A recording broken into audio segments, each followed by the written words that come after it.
करता है दोस्तों, माई एग्जाम प्रैक्टिस में आप सभी लोगों का बहुत बहुत स्वागत है। आप लोग देख रहे हैं मेघदूत। मेघदूत में हम आपको पूर्व मेघ का आज छठा श्लोक पढ़ाने जा रहे हैं।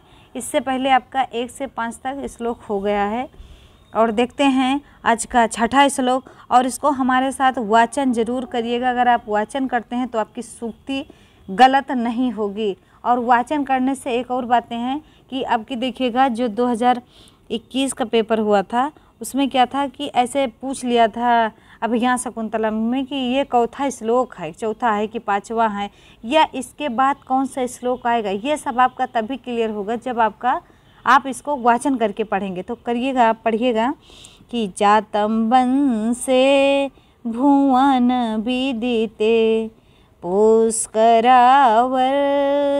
कानाम जानम त्वामा प्रकृतिपुरुषं कामे रूपं मघोनः तेनार्थित्वं त्वयि विधिवशात् दूरबन्धुर्गतोऽहम् यांचामोघा परमधिगूढे नाधमे लब्धे कामा। देखिएगा, ये वाली जो लाइन है आपकी, यांचा मोघा बरमधिगुड़े नाधमे लब्ध कामा, ये आपकी पंक्ति बहुत इंपॉर्टेंट है। ये सूक्ति के रूप में कई बार पेपर में आ चुकी है।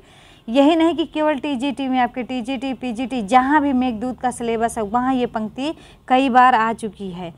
तो देखते हैं कि यांचा मोघा मतलब यांचा मांगा हुआ, मोघ बरमधिगुड़े मतलब असफल हो जाए, मोघा मतलब असफल हो जाए, बरम माने श्रेष्ठ है, अधगुड़े माने जो गुणवान व्यक्ति हैं। गुणवान का मतलब जो गुण संपन्न व्यक्ति हैं, उनसे अगर कुछ चीज़ें मांगा भी जाए, अगर ना मिले, मोघ माने असफल हो जाए, मांगी हुई वस्तु ना मिले, तब भी कोई बात नहीं है। लेकिन नाधा में लब्ध कामा, लेकिन जो लब्ध कामा प्राप्त हो जाए, ना अधमे नीच व्यक्ति से अगर कुछ आप मांगिए, अगर उससे प्राप्त होता है तो समझ लीजिएगा आप कि वो उचित नहीं है आपके लिए। क्योंकि जो दुष्ट व्यक्ति होते हैं वो आपका कुछ भला करेंगे तो उससे 100 गुना भला आपसे ले लेंगे। तो इसीलिए हमको कुछ भी मांगना चाहिए तो किसी श्रेष्ठ व्यक्ति से मांगना चाहिए। नीच व्यक्ति से हमें मिलता भी है तो आप उसको मना कर दीजिए। ये आपकी मेघदूत की ये लाइन बताती है। तो ये हमारे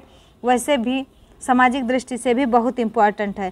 तो देखते हैं, तो ये बताना चाह रहा है या कहना चाह रहा है कि बादल से कि मेघ, अगर आप हमको नहीं, या हमारा मैसेज आप नहीं भी भेजते तब भी हमको दुख नहीं है, क्योंकि आप किसी से बताएंगे ये बात नहीं। हमारी दीनता वाला वचन आप किसी से नहीं कहेंगे। तो देखिएगा क्या है, ये पूरा आगे मेघ की पूरी डिटेल है कि मेघ कहाँ का है, किस वंश का है। तो ये बात है, देखिएगा। जातम वंशे माने पैदा हुए हैं, वंशे मतलब वंशे में, भुवन विदिते मतलब ऐसे वंश में पैदा हुए जो भुवन विदित हो, इस संसार में विदित है। वो क्या है वंश? पुष्कर और आवर्तक। कौन सा वंश है वो? पुष्कर और आवर्तक। और क्या कह रहा है कि आप ऐसे वंश में पैदा हुए हैं जो भुवन विदित है। अगली लाइन फिर मेघ के लिए ही है कि जानाम त्वाम मतलब तुम्हें जानता हूँ, प्रकृत पुरुषम आप पुरुष हैं, मघोना मतलब इंद्र के खास व्यक्ति हैं आप। और क्या है कि काम रूपम, काम रूपम का मतलब होता है काम माने इच्छा अनुसार, रूपम माने रूप को धारण करने वाले हैं। आप कैसे हैं? आप बहुत बड़े कुल खानदान के हैं, पुष्कर और आवर्तक ऐसे वंश के हैं। और आप इंद्र भगवान के, इंद्र के आप एकदम विशेष व्यक्ति हैं और इच्छा अनुसार अपना रूप धारण करने वाले हैं। और कह रहे हैं कि तेन अर्थित्वम, मैं उसी का याचक हूँ, मैं आपका याचक हूँ, मैं आपके सामने ऐसे भिक्षा मांग रहा हूँ कि त्वयि विधिवशाद दूर बंधुर्गतो हम, कि विधिवशाद मतलब भाग्यवश मैं दूर हो गया हूँ।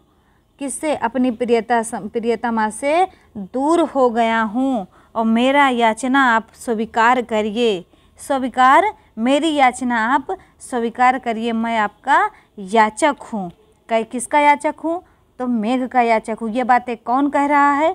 तो ये बातें यक्ष कह रहा है। दूर बंधु गतो हम, ये किसके लिए आया है? तो ये यक्ष के लिए आया है। कौन दूर हो गया है अपनी प्रियतमा से?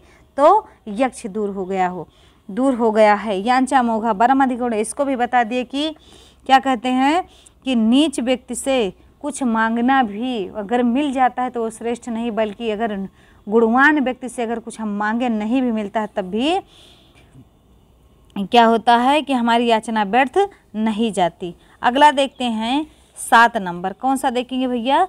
7 नंबर देखते हैं। हमारे साथ वाचन करिएगा इसका।